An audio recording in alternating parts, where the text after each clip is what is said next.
আসসালামু আলাইকুম। ঢাকা কলেজ ব্যবস্থাপনা বিভাগ কর্তৃক আয়োজিত অনলাইন কার্যক্রমের অংশ হিসেবে আমি সাবিনা তাসমিন, সহকারী অধ্যাপক, ব্যবস্থাপনা বিভাগ।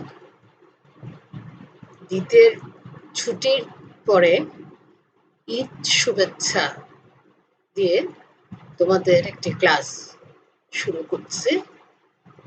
আজ আমরা বিজনেস রিসার্চ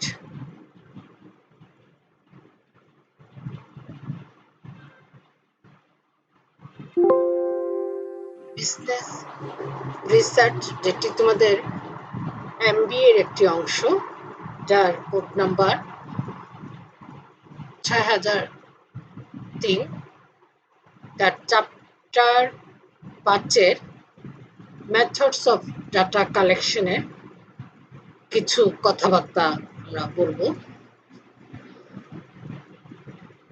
ডাটা কালেকশন এই শব্দটির সঙ্গে তোমরা এর মধ্যে পরিচিত হয়েছ, আগেও জানতে।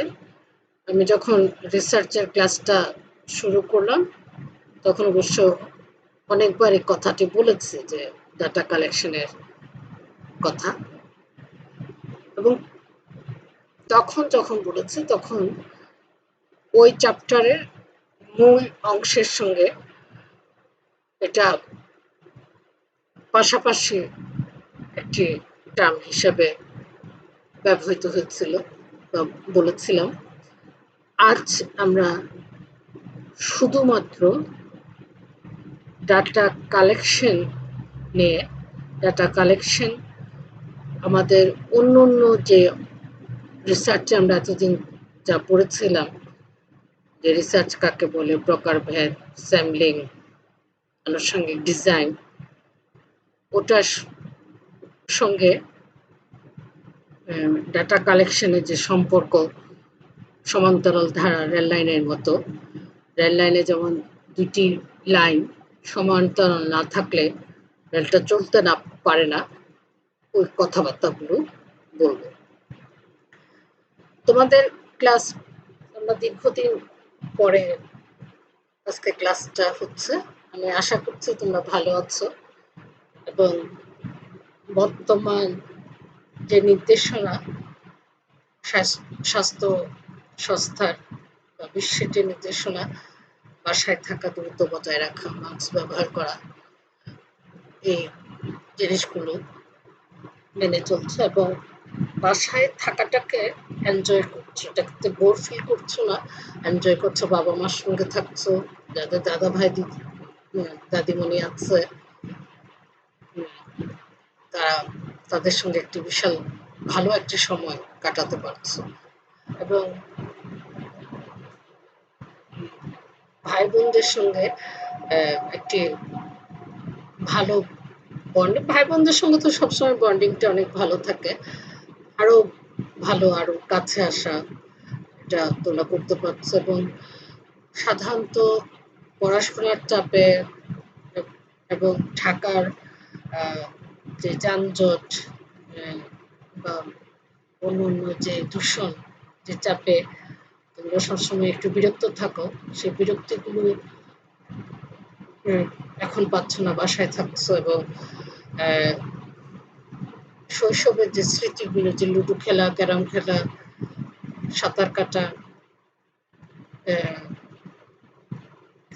খেলাধুলা করা, নিরাপদ দূরত্ব রেখে, এগুলো করে জীবনটাকে অনেক বেশি এনজয় করছো। সবচেয়ে বুদ্ধিমানের কাজ হলো যখন যে নির্দেশনা আমাদের জন্য আসবে, এবং এখানেও রিসার্চের একটি ব্যাপার আছে যে রিসার্চাররা সবসময় বলে দেয় যে এই মুহূর্তে আমাদের কি করতে হবে, এবং গবেষণা করে এটুকু বলে দিচ্ছে যে এই মুহূর্তে মাস্ক পরতে হবে, বারবার হাত ধুতে হবে, নিরাপদ দূরত্বে থাকতে হবে এবং বাসায় থাকাটাকে খুব পজিটিভলি নিয়ে এনজয় করতে হবে। আর এখন আমরা আমাদের ক্লাসে ফিরে আসি। ক্লাসে ফিরে আমরা যে কথাগুলো বলবো সে কথাগুলো আমরা শুরু করে দেব। একটি কথা দিয়ে শুরু করছে, যেটা আমি আমার ইউনিভার্সিটি লাইফে আমার টিচার যেটা বলেছে, ডাটা এই শব্দটি হচ্ছে প্লুরাল, বহুবচন, এবং ডেটাম এটা হচ্ছে সিঙ্গুলার। এবং সাধারণত যে সিঙ্গুলার একবচন এই শব্দটির ব্যবহার খুব কম, বরং বহুবচন শব্দ ডাটা এই শব্দটির ব্যবহার অনেক বেশি। এবং এই বেশিটা হওয়ার কারণটা হচ্ছে যে আমরা যখন এটা রিসার্চ করতে যাই তখন আমাদের অনেকগুলো তথ্য নিয়ে কাজ করতে হয় এবং তথ্যগুলোকে একটির সঙ্গে একটি মিলাতে হয়, ইন্টারাকশন যেটা আমরা বলি সব করতে হয়। তো ফলে বহুবচন শব্দটাই আমরা বেশি শুনে থাকি, বেশি ব্যবহার করে থাকি, এবং একবচন শব্দটা আমরা একটু কম ব্যবহার হয়ে থাকে। এবং আমরা যখন প্র্যাকটিক্যালি রিসার্চের কোনো কাজ করব তখন দেখা যাচ্ছে যে আমি একটি জিনিস বের করার জন্য বা জানার জন্য যে ডাটা কালেকশন করলাম, তো ওখানে দেখা যাচ্ছে তার নাম, পিতার নাম, মাতার নাম, স্বামীর নাম, বা ছেলেদের হলে স্ত্রীর নাম, বয়স, এই জিনিসগুলোকে আমাদের অবশ্যই জানতে হয়, আমাদের কোশ্চেনিয়ারে রাখতে হয়।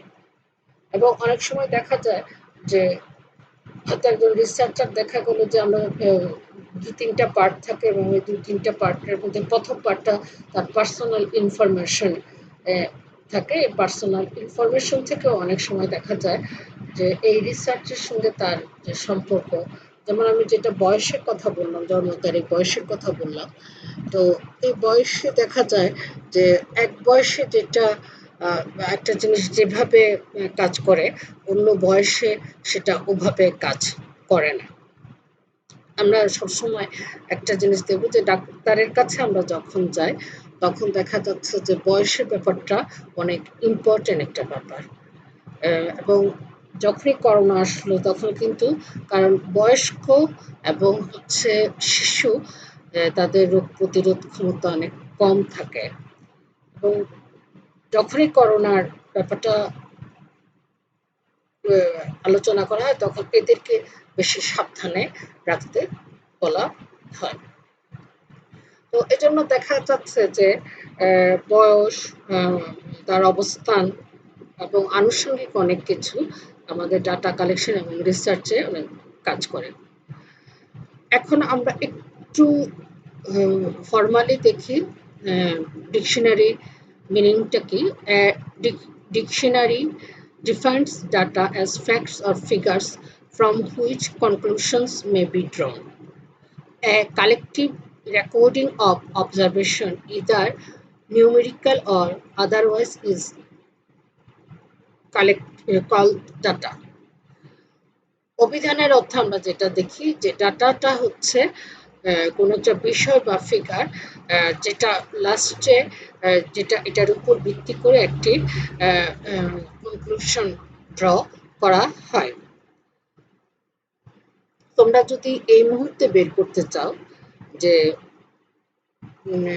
করোনাতে কতজন আক্রান্ত এই এলাকার, বা তোমরা এখন যে জায়গায় বসবাস করছো সেখানে করোনাতে কতজন আক্রান্ত, তাহলে দেখা যাচ্ছে যে ওখানে মহিলা নাকি পুরুষ, শিশু নাকি বৃদ্ধ, তার বয়স কিরকম, এই জিনিসগুলো কিন্তু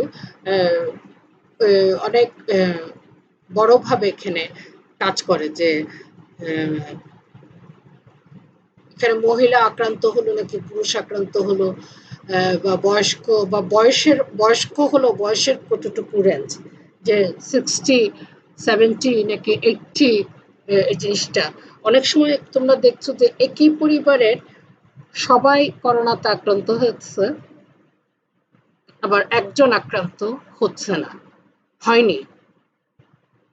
আমরা এটা আল্লাহর দরবারে হাজার শুকরিয়া, সে একজনই সবাইকে সার্ভিসটা মানে সেবাটা দিতে পারছে। তো তাহলে কি এটা যে তার ইমিউন সিস্টেম তার পরিবারের অন্য লোকজনের থেকে ভালো ছিল কিনা, ভালো, এটা চিন্তা করেও কিন্তু একটা ডাটা কালেকশন করা যায়। অতএব হচ্ছে আমরা এটা দেখলাম এবং পরবর্তীতে একটা বলছে যে এটাকে পর্যবেক্ষণ করা হয় এবং আমরা রিসার্চ একটা কথা বলে যে রিসার্চারকে আসলে পর্যবেক্ষক হতে হয়। Data can be defined as the quantitative or qualitative value of a variable. Data quantitative গুণগত বা পরিমাণগত চলকের কে ডিফাইন করে। It is a lowest unit of information from which other measurements and analysis can be done. এটা ইনফরমেশনের একটি ক্ষুদ্র অংশ যেটা পরবর্তীতে বিশ্লেষণ করে এবং পরিমাণ করে। Data is one of the most important and vital aspect of any research study.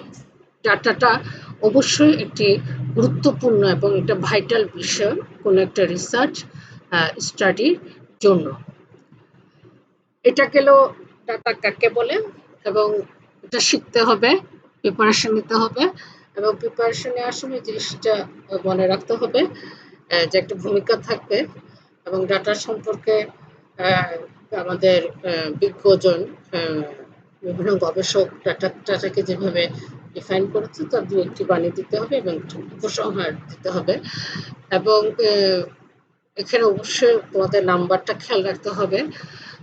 নিজের পক্ষে সাধারণত 5-এ হোয়াট ইজ ডাটা, 5-এ সাধারণত এই কোশ্চেনটি আসে। তো তোমাদের একটু বড় করে শিখতে হবে এই কারণে যে কোনো কারণে যদি একটু নাম্বার বেশিতে আসে, যে 8-এ আসে, তাহলে 5-এর জন্য যে প্রিপারেশন নেওয়া হয়েছে সেটা এখানে ভালো মার্কস আসবে না এবং একটু ভালো করে বড় করে শিখলে 8-এও লেখা যাবে, 5-এও লেখা যাবে। বড় জিনিসকে ছোট করা যায়, ছোট জিনিসকে আর কত বেশি বড় করতে পারবো কিনা এই জিনিসটা এখানে চিন্তা করে এই হোয়াট ইজ ডাটার প্রিপারেশনটা নিতে হবে। আমরা দ্বিতীয় একটি টপিকসে যাব, ডাটা, যে ডাটা অ্যান্ড ইনফরমেশন। আমরা ডাটা শব্দটি যেমন অনেক বেশি শুনে থাকি, ইনফরমেশন শব্দটিও আমরা অনেক বেশি শুনে থাকি এবং আমরা যারা ম্যানেজমেন্টে পড়ি তখন আমরা সবসময় একটা কথা বলি যে ডিসিশন নেওয়াটা হয় ইনফরমেশনের উপর ভিত্তি করে, যে আমার ইনফরমেশনটা কি। কোনো লোক যদি না জানে বা আমি আমার ছোটবেলার একটা ঘটনা হয়তো এখানে তোমাদের সঙ্গে শেয়ার করতে চাচ্ছি, মনে করে শেয়ার করতে চাচ্ছি যে অনেকেই জানে না যে ঢাকা কলেজ মেইল কলেজ। তো অনেক সময় বলে যে আমি অনেক মেয়েকে বলতে শুনেছি যে ঢাকা কলেজে পড়বো। তো তার মানে কি তার ইনফরমেশন গ্যাপটা আছে এবং ইনফরমেশন গ্যাপটা থাকার কারণে যে জিনিসটা হয়েছে সে হয়তো জানে না যে ঢাকা কলেজ হচ্ছে মেইল কলেজ। এবং অনেকে বলে যে আপনাদের তো আমাদের যে ওপেনের একটি কার্যক্রম এখানে থাকে যে আপনাদের কলেজে তো মেয়েদের পড়তে দেখি, এই কথাটাও অনেকে বলে। তো এটা এই সবগুলোর কারণ হচ্ছে যে যারা যে ইনফরমেশনটা জানে সেই ইনফরমেশন, প্রতিটা ইনফরমেশনে অনেক বেশি ভাষা এবং ভাষা হওয়ার ফলে সেই কথাটা বলে যে আমি ঢাকা কলেজে পড়বো। এবং এই জন্য বলা এখানে আমরা কিছু ব্যাপার স্যাপার দেখতে পাচ্ছি যে তার term data and information are used interchangeably. আসলে যখন আমরা ডাটা কালেকশন করি তখন আমরা ইনফরমেশনই নিচ্ছি, কিন্তু এই ইনফরমেশনটাকে যখন আমরা একটি নির্দিষ্ট উদ্দেশ্যে আমরা এটা ব্যবহার করছি, তখন এটা হয়ে যাচ্ছে data. Data, facts, events, transaction which have been recorded. ডাটাটা সাধারণত রেকর্ড করা হয়। তোমরা ডাটা কালেকশনের ব্যাপারে ছবি যখন দেখবে তখন দেখবে যে ডাটা কালেকশন করে সে সাধারণত একটা ওই যে এক্সাম বুক নিয়ে ওখানে প্রশ্ন করতে থাকে, উত্তর লিখতে থাকে, বা তাদেরকে কোশ্চেন একটা দিয়ে দেয় এবং দিয়ে তাদের থেকে কোশ্চেন নিয়ে সংগ্রহ করে। যেমন আমাদেরও ইনফরমেশনও কিছু কিছু সংগ্রহ করতে হয়। যেমন আগে অনেক সময় হয়েছে যে মঙ্গলবারে নিউ মার্কেট বন্ধ থাকে, এই ইনফরমেশনটা হয়তো জানতাম না বা মনে ছিল না। অনেক সময় হচ্ছে যে মঙ্গলবারে নিউ মার্কেটে গিয়ে দেখছি যে নিউ মার্কেট বন্ধ, তো তখন এটা কিন্তু ইনফরমেশন থাকবে। কিন্তু যদি আমি একটা রিসার্চে যাই যে কোন মার্কেট কখন বন্ধ থাকে, এবং এটাকে যখন আমি হয়তো একটা টপিকস দিয়ে, এটা রিসার্চ মেথোডোলজি দিয়ে, উদ্দেশ্য দিয়ে যখন আমি এটাকে কাজ করব এবং যখন যে ইনফরমেশন সংগ্রহ করব যে মঙ্গলবারে নিউ মার্কেট বন্ধ থাকে, গাউসিয়া বন্ধ থাকে, তখন এটা কিন্তু ডাটাতে চলে যাবে। ইনপুট র materials from which information is processed. এটি একটু আগে যে কথাটা বললাম যে মার্কেট বন্ধ থাকা না থাকা, এটা যখন কাঁচা অবস্থায় থাকবে, একটা পর্যায়ে থাকবে এবং এটাকে আমরা প্রসেসড করে একটা প্রক্রিয়ার মাধ্যমে এটাকে আমরা ইনফরমেশনে পেতে পারব। আবার আরেকটু আমরা দেখি যে ইনফরমেশন সম্পর্কে আমরা আরো কিছু কথা লিখেছি। Data that have been produced in such a way as to be useful to the recipient। যে ডাটাটা, বা অনেক সময় আমরা দেখি যে ইনফরমেশনটাকে আমরা প্রথমত ইনফরমেশন জেনে আমরা একটা রিসার্চ টপিক ঠিক করছি, এবং বাকি যে কাজগুলো আমরা তোমাদেরকে রিসার্চ প্রসেস নিয়ে আমরা আলোচনা করেছিলাম। তোমাদের নিশ্চয়ই মনে পড়বে যে আমাদের টাইটেল থাকে, অবজেক্টিভস থাকে, প্রসেস থাকে, যে কোন প্রসেস বা টাইপস থাকে, ডিজাইনে তোমরা দেখেছো। তো দেখা যাচ্ছে যে এই উত্তরটা, এই ইনফরমেশনটাই একটা উত্তরটাকে অনেক সময় আমরা চিন্তা ভাবনা করে একটা পর্যায়কে আমরা এটাকে ডাটা হিসাবে কাজ করতে পারে। বেসিক ডাটা আর processed in some way to form information. উপরের যে কথাটি বললাম এটির সঙ্গে নিচের কথাটি একই, যে ইনফরমেশনটাকে একটি প্রসেসে গিয়ে আমরা ডাটা হিসাবে আনছি। এখন আমরা পড়ব purpose of data collection. Data collection is an extremely important part of any research because the conclusions of a study are based on what the data reveal. অর্থাৎ একটা ইম্পর্টেন্ট একটি ব্যাপার, বর্তমানে যে বা যে ইনফরমেশনটা বা যে ডাটাটা বর্তমানে আছে সেটাকে নেওয়াটাই হচ্ছে ডাটা কালেকশনের মূল উদ্দেশ্য। এবং ডাটা কালেকশনের উদ্দেশ্যগুলো কি? টু অবটেন ইনফরমেশন, তথ্য দেওয়া, টু কিপ অন রেকর্ড, এটাকে একটি রেকর্ডে রাখা। ইনফরমেশন সাধারণত আমরা ফর্মালি রেকর্ডে রাখি না, কিন্তু ডাটাটাকে আমরা দেখা যাচ্ছে যে যখনই আমরা ডাটা কালেকশন করি, আগে এক সময় হয়তো কাগজে কলমে এটাকে রাখা হতো, এখন যেহেতু আমরা প্রযুক্তির দিকে আস্তে আস্তে এগুচ্ছি, তো দেখা যাচ্ছে যে আমরা আমাদের ল্যাপটপে, ডেস্কটপে বা যে ফোন, আমরা ডাটাটাকে রেকর্ড করে রাখছি to make decision about important issues. Data অনেক সময় দেখা যাচ্ছে যে কোন ইম্পর্টেন্ট ইস্যুর উপর আমরা ডাটা কালেকশন করব, সেই সিদ্ধান্ত নেব, সেটাও আমরা ডাটা কালেকশনের উপরে যাই।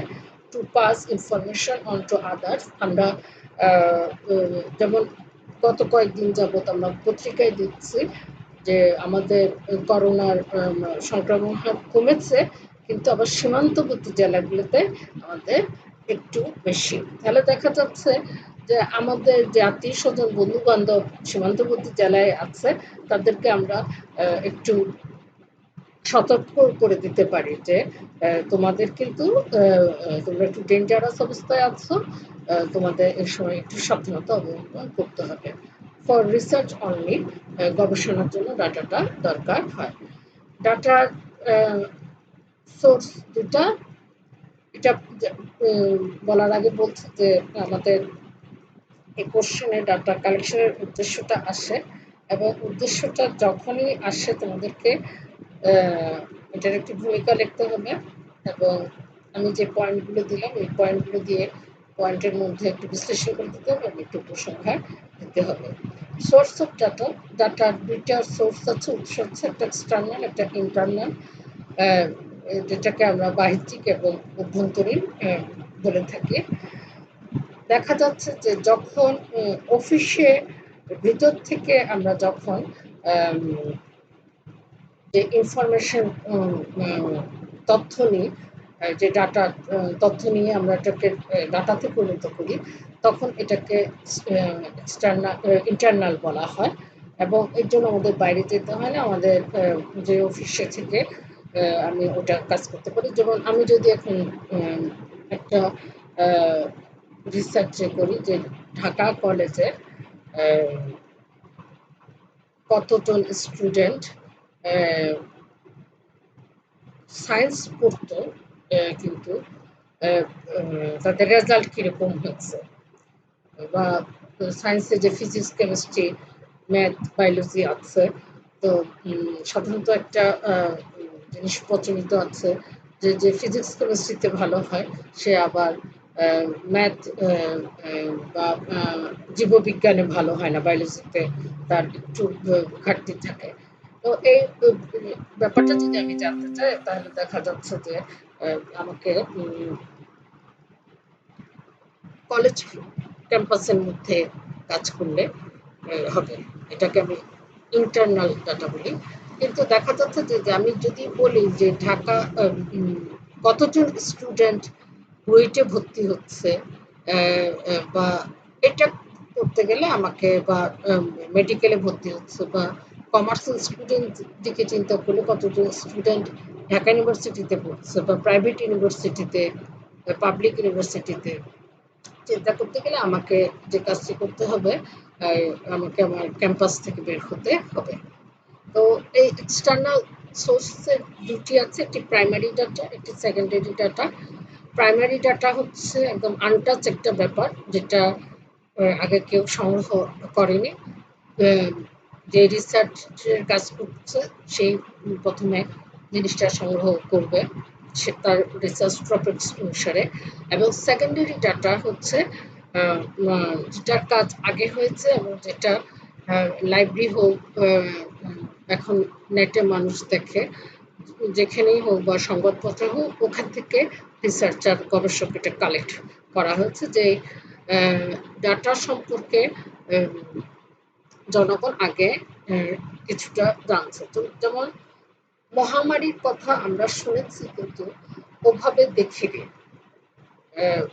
বা করিনি। এখন যখন আমাদের করোনাটা এসেছে, আমরা ফেসবুকে প্রায় দেখছি যে অতীতে ওটা হয়তো ৩০০ বছর ৪০০ বছর আগের ঘটনা, যে মহামারী হয়েছিল, তখন মানুষ কিভাবে এটার থেকে রক্ষা পেয়েছে, এবং তার মধ্যে একটাই কিন্তু একটা ছিল যে বাসায় থাকা, বাসায় থাকার এরকমও, বিশেষ করে বসন্তের কথা একটু একটু শুনছি। শুধু তাই না, আমরা এখন যেটা অনলাইনে ক্লাস করছি, সে অনলাইনে ক্লাস তখনও না থাকতো, তখন কিন্তু রেডিওতে ক্লাস হতো। সেদিন আমি ফেসবুকে একটা দেখলাম যে রেডিওতে ক্লাস হচ্ছে, এবং 12 বছর 13 বছরের স্টুডেন্টরা তারা রেডিও শুনে ক্লাস সম্পর্কে ধারণা নিচ্ছে, তাদের টপিক বিষয় সম্পর্কে।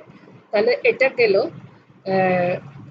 Internal source. আমরা যেটা বলেছি যে যেটা আমরা আমাদের ক্যাম্পাস থেকে নিই, এক্সটার্নাল যেটা আমরা বাইরে থেকে নিই।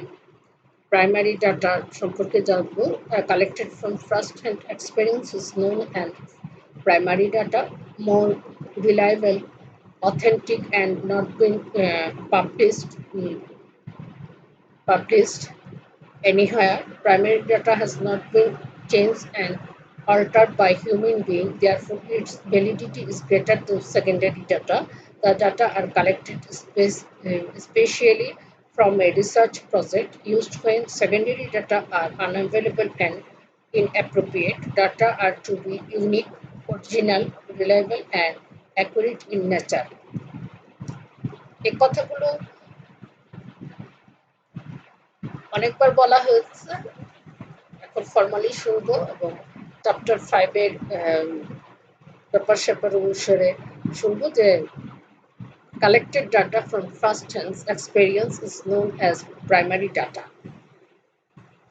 এটা হচ্ছে প্রথমে এটা আগে কেউ সংগ্রহ করেনি, এটা সংগ্রহ করেছে এবং এটা অথেন্টিক এবং কোথাও পাবলিশড হয়নি এবং এটা হচ্ছে চেঞ্জ হয় না এবং এটা অনেক বেশিরভাগ সময়ই সেকেন্ডারি ডাটা থেকে বেশি ভ্যালিডিটিটা থাকে এবং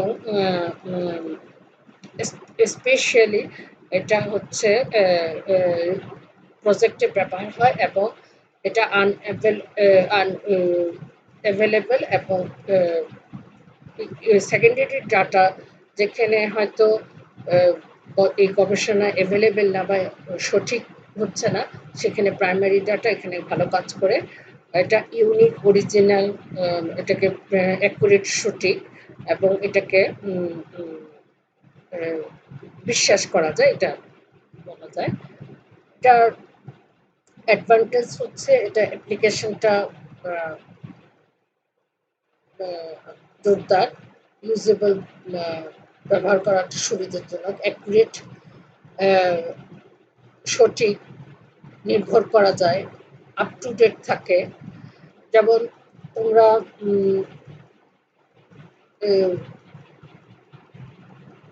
আমরা প্রায় 14 মাস মানে অনলাইনে ক্লাস নিচ্ছি, তো দেখা যাচ্ছে যে প্রথম আমি নিজেই খুব ভীত ছিলাম যে এইভাবে তো ক্লাস নিতে পারিনি, স্টুডেন্ট নাই, কিন্তু দেখা গেছে যে এখন জিনিসটা সঙ্গে অনেকটা অ্যাডজাস্ট হয়ে গেছে। তো এর ফলে যেটা হচ্ছে যে তুমি যদি এখন রিসার্চ করতে চাও, তো সেদিন আমি ডেইলি স্টার একটা দেখলাম যে যাদের শিক্ষকতার বয়স 15-16 বছর, তাদের জন্য ক্লাস করাটা যতটা সহজ হচ্ছে, যাদের শিক্ষকতার বয়স হয়তো তারা করোনার আগে জয়েন করেছে, তারা তাদের জন্য অতটা সুখকর হচ্ছে না। নার্ভাসনেস আমাদের মধ্যেও ছিল, কিন্তু তাদের মধ্যে আরো বেশি টেনশন কাজ করছে। নার্ভাসনেস হতে বলবো না, টেনশন কাজ করছে, কারণ আমরা তোমাদের সঙ্গে কোনো না কোনো ইয়ারে সম্পৃক্ত ছিলাম এবং সম্পৃক্ত থাকার কারণে যেটা হয়েছে, আমাদের পক্ষে সম্ভব হয়েছে যে তোমাদের লেভেলটা বোঝা, যে কতটুকু লেভেলে থাকলে আর আমরা তোমাদের পড়ানোটা সুবিধা হবে। যেমন আমি যে কাজটা করেছি, যে ডাটা কালেকশনের চ্যাপ্টারটা অনেক বড়, তা আমি অনেকগুলো ভাগ করে নিয়েছি যাতে তোমাদের পড়তে সুবিধা হয়। এই যে আজকে যে কথাগুলো বলছি, এই কথাগুলো তোমরা আগে শুনেছ, কিন্তু এর পরবর্তী যখন আমরা মেথডটা যাব, এই মেথডের সব কথা তোমরা কিন্তু শুনোনি। তো ফলে যেটা হয়েছে যে এই অধ্যায়টায় কতটুকু সময় দিতে হবে এবং এই অধ্যায়ের কোন ভাগে কতটুকু তোমাদের সঙ্গে আমার ক্লাসটা করতে হবে, এই জিনিসটা আমার কিছুটা এক্সপিরিয়েন্স আছে। তো এই জন্য দেখা যাচ্ছে যে এটা আপ টু ডেট থাকে, ডাটার ব্যাখ্যাটা তুলনামূলকভাবে ভালো থাকে এবং হচ্ছে সাধারণত কন্ট্রোল করা সম্ভব হয়। আর ডিসঅ্যাডভান্টেজ হচ্ছে এক্সপেন্সিভ, এটা অবশ্যই এক্সপেন্সিভ, ব্যয়বহুল, নট অ্যাভেলেবল ইমিডিয়েটলি। অনেক সময় এটাকে, যেমন আমরা এখন বেশিরভাগ সময় বাসায় থাকতে খুব কাজে ছাড়া বের হচ্ছি না। আমি যদি এখন এমন একটি রিসার্চ নিই যেখানে আমার ফিল্ডে যেতে হবে, সেই জায়গায় আমি কিন্তু খুব একটা বেশি ভালো কাজ করতে পারবো না। কস্ট, ব্যয়বহুল কোনো একটা জায়গায় যাওয়া, এবং দেখা গেল যার কাছে গেলাম সে হয়তো আমাকে নিজের টাইম দিয়েছে, কিন্তু দেখা গেল সেদিন সে তার কোনো একটি জরুরি কাজে সে অন্য জায়গায় চলে গেছে। তো আমি যাওয়ার পরে দেখলাম সেই নাই, তো দেখা গেছে যে আমাকে আরো হয়তো দু একবার যেতে হচ্ছে। টাইম, এটা একটি সময় সাপেক্ষ ব্যাপার। আমি সামান্য একটি কাজ করেছিলাম, তো বা আমাদের যখন ডাইনামিক ট্রেনিং ছিল, ওখানে আমরা ডাটা কালেকশনের কিছু কাজ করেছি। তো দেখা যাচ্ছে যে লিখিতভাবে মানে ডকুমেন্ট অনেক সময় দিতে চায় না। যে অনেক অভিযোগ আছে কোনো একটি প্রতিষ্ঠান সম্পর্কে, বিশেষ করে মেয়েদের তো শ্বশুরবাড়ি সম্পর্কে অনেক অভিযোগ আছে, কিন্তু যখন ওটা বলি যে এখানে লিখেন, টিক চিহ্ন দেন, তখন এটা কিন্তু তারা দিচ্ছে না। তো এই জন্য দেখা যাচ্ছে যে তাদেরকে বুঝিয়ে বলা, এটা অনেক সময় একটু কষ্টসাধ্য ব্যাপার। আর হচ্ছে সময় সাপেক্ষ ব্যাপার, আর হচ্ছে মোর পার্সোনাল।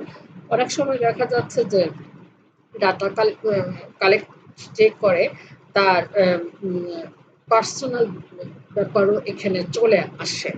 পার্সোনাল ব্যাপারটাও এখানে চলে আসে, তো ওটা ডাটা প্রাইমারি ডাটা কালেকশনের জন্য একটি অসুবিধা।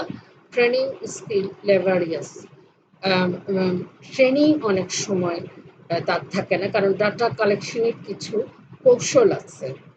দেখা যাচ্ছে যে এই মুহূর্তে যেমন গত ২-৩ দিন যাকে জিজ্ঞেস করছে কেমন আছে, খুব খুব খুব গরম।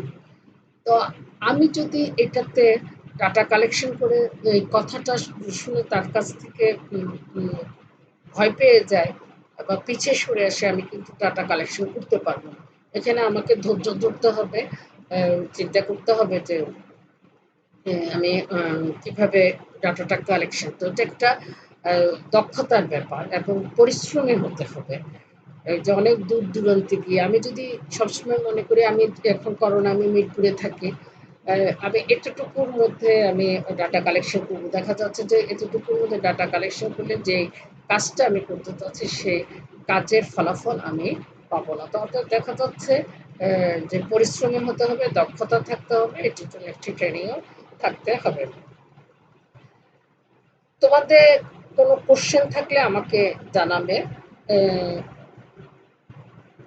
আমি উত্তর দেওয়ার চেষ্টা করব। এবং অবশ্যই বাসায় থাকবে। আমরা একটু র্যান্ডম চলাফেরা করে আমরা করোনাটাকে একটু বাড়িয়ে ফেলেছিলাম। এখন আবার বাসা থাকার ফলে তোমরা পত্রপত্রিকায় দেখছো যে সংক্রমণের হারটা কমছে। তো অতএব হচ্ছে বাসায় থাকতে হবে, এবং বাসায় থেকে বাসাটাকে খুব এনজয় করতে হবে। পৃথিবীতে প্রত্যেকটি মানুষের বাসাটাই হচ্ছে তার স্বর্গ ব্যস্ত। তো এই স্বর্গটাকে এনজয় করতে হবে। তোমাদের সকলকে ধন্যবাদ এতক্ষণ আমার সঙ্গে থাকার জন্য। আল্লাহর কাছে তোমাদের প্রত্যেকের মঙ্গল কামনা করছি। আল্লাহ হাফেজ।